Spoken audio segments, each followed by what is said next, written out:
Halo semuanya, kami dari kelompok 9 dari mata kuliah Otomasi dan Robotika ingin memperkenalkan kepada kalian industrial dan kolaboratif robot. Istilah robot berasal dari kata robota yang digunakan dalam bahasa Slavia. Mereka adalah pekerja buatan manusia untuk melayaninya. Istilah ini pertama kali digunakan pada tahun 1921 dalam sebuah drama. Hingga saat ini solusi dengan robotik, cobot atau kobot, dan lainnya telah berevolusi secara luas. Robot dapat menggantikan manusia untuk mengerjakan pekerjaan yang berbahaya atau lingkungan yang tidak nyaman. Robot dapat melakukan siklus pekerjaan secara konsisten dan mampu mengulangi pekerjaan dengan hasil yang sama, di mana hal tersebut tidak dapat dilakukan oleh manusia. Robot dapat diprogram bila jalannya produksi untuk suatu tugas tertentu telah selesai. Robot dapat diprogram kembali dan dilengkapi dengan perkakas yang diperlukan untuk mengerjakan tugas yang berbeda. Robot industri adalah jenis robot yang digunakan untuk mempercepat proses produksi lebih tepat, lebih efisien. Ini dapat didefinisikan sebagai manipulator yang bisa dijadwalkan dan diprogram ulang untuk bekerja secara mandiri pada 3 sumbu atau lebih untuk mencapai sendiri otomasi industri. Robot kolaboratif adalah robot yang berkolaborasi dengan manusia dalam beberapa cara, baik sebagai asisten dalam tugas atau proses, atau sebagai panduan. Tidak seperti robot otonom yang bekerja sebagian besar sendirian dan tanpa pengawasan. Robot kolaboratif diprogram dan dirancang untuk bekerja dengan instruksi manusia atau menanggapi perilaku dan tindakan manusia. Robot kolaboratif juga dikenal sebagai kobot atau cobot. Cobot atau robot kolaboratif mewakili batas terakhir robotika dalam industri manufaktur. Pembuatan produk yang berbeda secara simultan sebenarnya membutuhkan penciptaan robot yang semakin fleksibel, yang mampu beradaptasi dengan jalur perakitan modern. Kobot atau cobot memanfaatkan penglihatan buatan dan sensor canggih. Elemen pendiri revolusi industri keempat, lebih mudah dikenal sebagai industri 4.0. Cobot atau kobot dilengkapi dengan sistem kontrol berbasis microcontroller dan mikroprosesor canggih, perangkat lunak, dan sensor. Kemudian masuk ke komponen utama penyusun robot. Yang pertama ada controller. Controller merupakan bagian paling utama dalam robot, berfungsi untuk menjalankan program, menerima dan mengelola setiap informasi dari input sensor, dan juga yang mengirim dan mengendalikan output pada aktuator, indikator, atau juga audio. Controller yang digunakan adalah microcontroller. Kemudian ada aktuator. Bagian ini seperti otot pada manusia. Fungsinya adalah untuk mengendalikan robot. Untuk robot yang beroda biasanya menggunakan motor DC sebagai pemutar roda dan membuat robot berpindah tempat. Untuk robot yang berjalan menggunakan kaki, menggunakan motor servo. Untuk jenis yang linear hidrolik dan pneumatik juga digunakan untuk menggerak robot. Kemudian ada sensor. Fungsi sensor dalam robotik adalah memberi informasi terus-menerus kepada controller robot mengenai posisi, kecepatan, dan akselerasi dari setiap batang hubung link yang bisa diumpan balik ke unit controller, sehingga sistem dapat dikendalikan dengan tepat. Informasi sensor dapat berupa signal digital atau signal analog. Kemudian ada kabel. Kabelnya seperti urat jalan pengalirnya darah pada setiap komponen pada robot, dan juga sebagai saraf yang menjadi jalan data untuk input dan output. Kemudian ada frame, yang sebagai tulang penyangga antara servo pada robot, juga untuk membentuk robot menjadi berbagai macam, dan menunjang penampilan robot. Kemudian ada sasis, rangka utama pada robot, biasanya menjadi bagian badan robot. Biasanya sebuah sasis pada robot dipasang berbagai macam frame, dengan jumlah lebih banyak. Kemudian ada support. Support adalah komponen pendukung terbentuknya robot seperti baut dan mur. Kemudian ada kelebihan dan kekurangan. Yang pertama, kelebihannya adalah kestabilan dan peningkatan kualitas produk. Lalu ada variasi hasil produksi berkurang.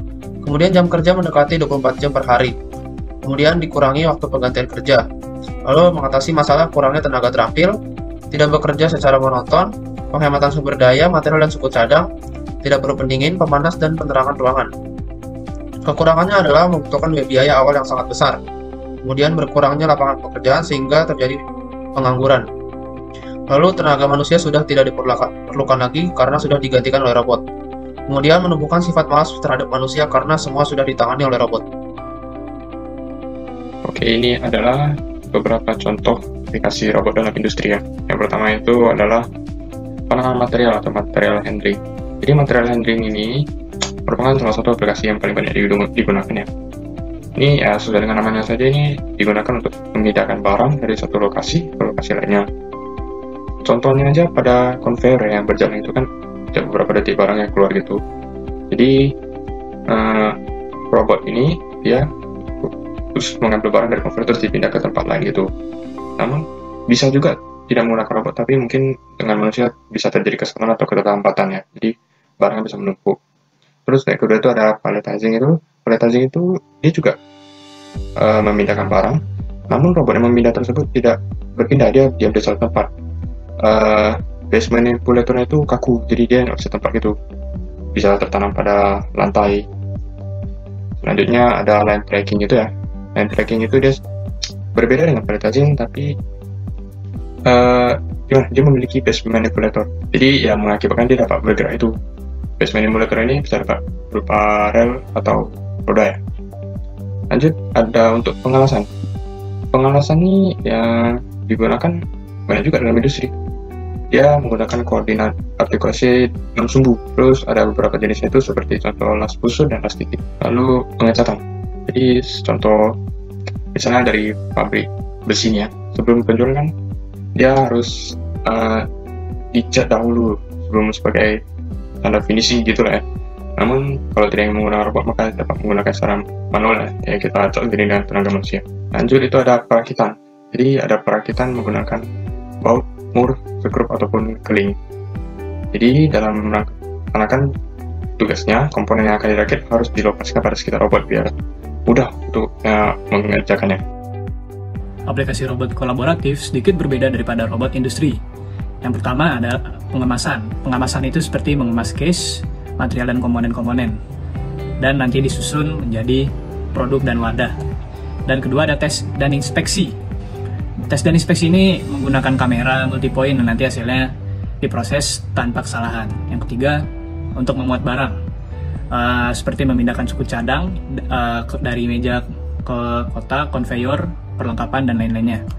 Dan keempat untuk operasi molding, seperti untuk perawatan mesin injection molding, mengurangi waktu siklus, meningkatkan pemanfaatan waktu mesin, serta mengurangi kesalahan yang dapat terjadi.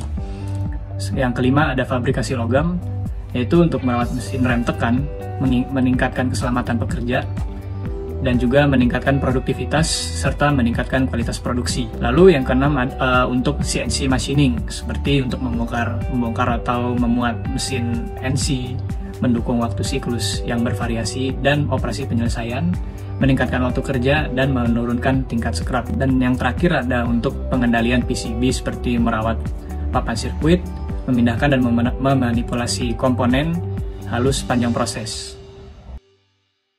Common problems. Robot kolaboratif telah menjadi perhatian dalam modernisasi industri dan pabrik. Di Indonesia, produsen mulai tertarik pada sistem otomatisasi ini. Pabrik-pabrik pun berencana untuk memanfaatkan potensi industri di Indonesia melalui adopsi teknologi otomatisasi. Saat teknologi robot dan otomatisasi meningkat, muncullah mitos-mitos dan kesalahpahaman seperti kemungkinan teknologi tersebut akan menggusur manusia dan memperburuk risiko kerja di pabrik. Data statistik Indonesia mengungkapkan tingkat partisipasi angkatan kerja untuk pria dan wanita masing-masing tercatat sebesar 82,68% dan 51,88%. Dengan tingkat partisipasi angkatan kerja yang rendah dan konstan bagi kaum perempuan di Indonesia, banyak pekerja perempuan khawatir pekerjaan mereka akan digantikan oleh robot. Menurut OECD, hanya 14% pekerjaan yang dapat sepenuhnya menerapkan otomatisasi. Studi Forum Ekonomi Dunia menunjukkan bahwa pada tahun 2022, robot akan menciptakan lebih dari 133 juta lapangan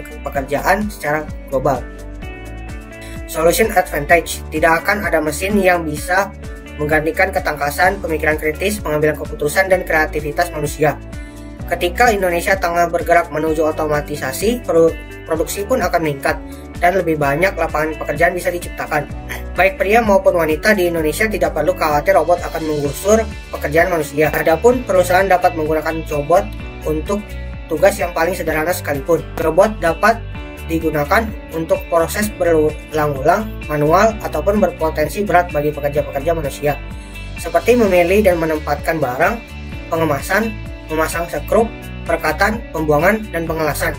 Robot pun mudah dipakai, dioperasikan, dan dipelihara, karena sangat sederhana, tidak rumit, dan tidak perlu mengubah tata letak produksi di pabrik saat digunakan. Robot mudah untuk diprogram dan digunakan berulang kali, serta kebutuhan perawatannya sangat minimal.